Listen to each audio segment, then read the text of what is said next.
Salut Bissam, bonjour les rôlistes, je suis Sébastien, et aujourd'hui je vais prendre le temps de répondre à la dernière vidéo de Patbou, qui a démarré ce qu'il a appelé lui le One Year Challenge. J'en ai déjà parlé dans la vidéo précédente, mais là je vais prendre un peu plus de temps.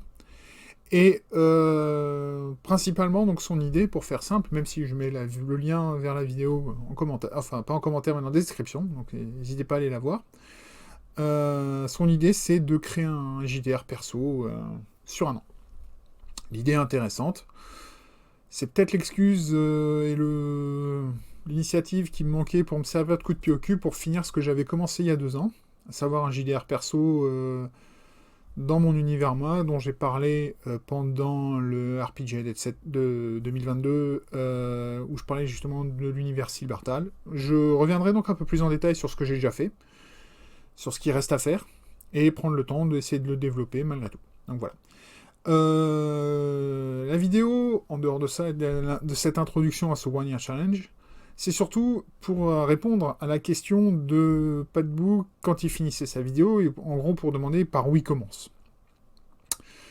Alors, c'est un bouquin que je présente là qui a rien à voir avec le jeu de rôle, mais que j'avais commencé à lire et que j'ai jamais eu fini parce que je suis parti sur autre chose dans ma vie. Mais je vais vous le présenter. C'est The Art of the Game Design, donc de Jesse Shell, qui est un peu un bouquin de référence quand on parle de création et de conception de jeu. Et ce que moi j'ai trouvé très intéressant dans ce bouquin, c'est qu'il a un outil qu'il appelle les lentilles, les lens, où il va poser des questions au créateur par rapport au jeu qu'il essaie de créer. Alors certes, il y a des choses qui vont être très orientées sur un certain type de jeu, mais pour la plupart, et c'est ça qui est bien, c'est que ces questions sont complètement agnostiques de la solution que vous allez faire, que vous allez utiliser pour créer votre jeu. Donc c'est pas forcément pour un jeu vidéo, j'en ai aussi des bouquins comme ça, mais là c'est vraiment l'idée de créer un jeu, que ce soit un jeu vidéo, un jeu de plateau ou autre chose. Et la première série de questions qu'il pose, et c'est ça que je veux partager avec Patbou, c'est ce que donc Jesse Shell appelle la lens of emotion, donc la lentille des émotions.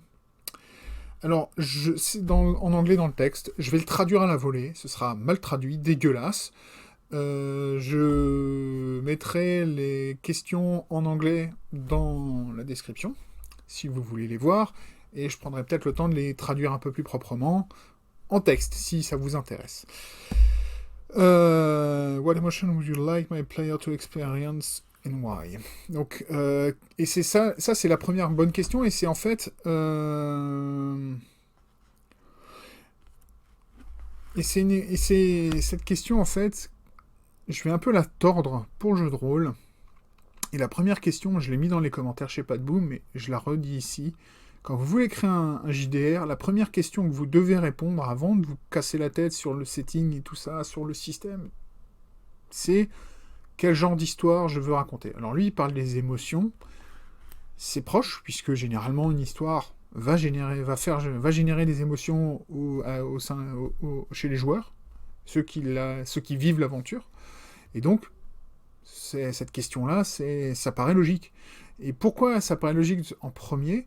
Parce qu'en fait, selon l'histoire, et donc les émotions, et donc l'histoire que vous voulez faire jouer, que vous voulez raconter en général avec ce système, et ben ça va orienter votre système. Si, je vais faire un exemple extrême, mais c'est juste pour que ce soit clair.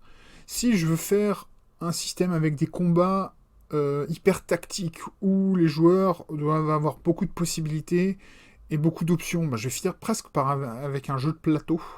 Je vais finir un peu avec un Donjons et Dragons, qui a une grosse profondeur tactique au niveau des options dans l'évolution des personnages, pour vraiment ouvrir plein d'options et plein de possibilités aux joueurs, et pour leur donner plein d'outils pour répondre aux puzzles que sont les combats. Ou alors, je veux un truc hyper cinématique, Mind's Eye, et donc tout se fait dans le cinéma de l'esprit, et où là, on va faire des règles mécaniques hyper rapides, hyper simples, pour que les joueurs rentrent dans le flow pendant le combat et ne le sortent pas, et leur but, c'est de raconter vraiment et de décrire les scènes qu'ils veulent dans ces combats. Voilà. Ou bien, le combat, je m'en fous complètement, et c'est un système hyper simple, genre un jet de dés, c'est fini. Puis voilà. Ou bien même pas de jet de dés, ça va dépendre de comparaison de stats et des conneries comme ça. Voilà, ça va vraiment dépendre de l'histoire. Et par contre, si vous voulez faire un jeu qui est beaucoup plus axé enquête, interaction sociale, et ben votre système, il va développer des mécaniques, des modules sur ces interactions-là importantes sur lesquelles vous voulez apporter plus de détails et parfois un peu de variance. Donc c'est pour ça qu'on va utiliser des dés, des choses comme ça, pour un peu éviter de lisser le jeu en fonction des stats, enfin des scores du personnage, et juste avoir un peu de avec un peu de variance avec un dé, pour pouvoir un peu amener un peu de danger, on va dire, et de risque, et de manière de quantifier différemment certains résultats. Voilà. Donc, je vais pas m'étendre plus dans cette vidéo. Je vous présenterai un peu plus l'univers tel que je le conçois et les grands concepts dans une prochaine vidéo. Mais là, c'était surtout pour répondre à Padbou, donc je répète, hein, le premier truc, du moins à mon avis, c'est ce que moi j'ai pris le temps de réfléchir en premier, c'est quel genre d'histoire je veux raconter avec mon système. Moi, dans mon système, je vais raconter principalement l'histoire de l'humanité qui se bat pour établir son indépendance dans un univers. Donc pour ça, il va me falloir des mécaniques de combat, d'occupation de territoire, peut-être même si je pousse le délire jusque-là, de combat de masse, parce qu'il y aura forcément des guerres, et aussi peut-être des mécaniques, ou au moins quelque chose qui permet de gérer des options un peu plus côté intrigue de cours, politique, un peu plus social aussi des fois, parce qu'on va avoir l'humanité qui va devoir faire un jeu d'alliance et des choses comme ça avec d'autres races, certaines qui sont très différentes de l'humain, et il va falloir arriver à modéliser, à discuter, et à peut-être avoir des mécaniques pour faire ça, ou bien le laisser au choix du MJ, je sais pas encore complètement, il y a certains points qui sont pas encore définis, de toute façon, c'est jamais vraiment défini avant les premiers playtests, et même après. Donc voilà. Mais c'est ça mon idée, c'est là d'abord ce qu'il faut que tu fasses, Padbou, je vais te tutoyer, tu m'excuseras, si ça vous convient pas, merci de me le dire. C'est simple, définir qu'est-ce que tu veux raconter avec ton système, parce que c'est de ce choix-là va découler tout le reste. Voilà. En attendant la prochaine vidéo qui va parler un peu plus en détail, donc moi de mon système, parce que je vais, enfin non, qui va parler pardon de l'univers pour vous montrer à quel point après ça va influencer le système.